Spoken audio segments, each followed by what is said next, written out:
সকালে উঠে ফলাফল দেখুন। দোয়াটি একদম ছোট্ট, আমি যদি বলি আপনাদেরকে, বলে হুজুর কমন দোয়া, আমরা তো সবাই পারি, এই জন্য ছোট্ট এই দোয়াটি পড়ে আজ রাতে ঘুমিয়ে যাবেন, সকালে উঠে ফলাফল দেখবেন ইনশাআল্লাহুল আজিজ।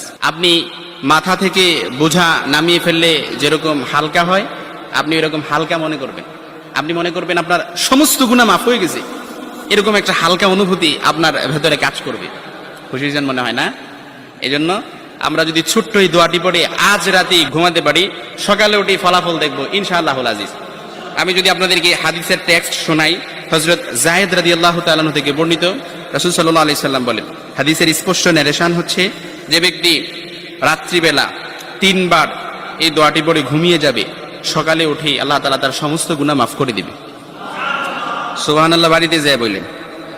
এই জন্য আজ রাতেই যদি এই দোয়াটি পড়ে ঘুমাতে পারেন, সকালে উঠে ফলাফল দেখবেন ইনশাআল্লাহুল আজিজ। দোয়াটি আমরা সবাই পারি, তবে আপনাদের মনোযোগ আকর্ষণ, আপনারা একটু আমার দিক অ্যাটাচমেন্ট বাড়ান। আমি আপনাদেরকে বলতেছি, সবাই পারি, আমার সাথে একটু ঠোঁট মিলাবেন। আস্তাগফিরুল্লাহাল্লাযী লা ইলাহা ইল্লা হুয়াল হাইয়ুল কাইয়্যুম ওয়া আতুবু ইলাইহি লা হাওলা ওয়ালা কুওয়াতা ইল্লা বিল্লাহিল আলিয়্যিল আযীম।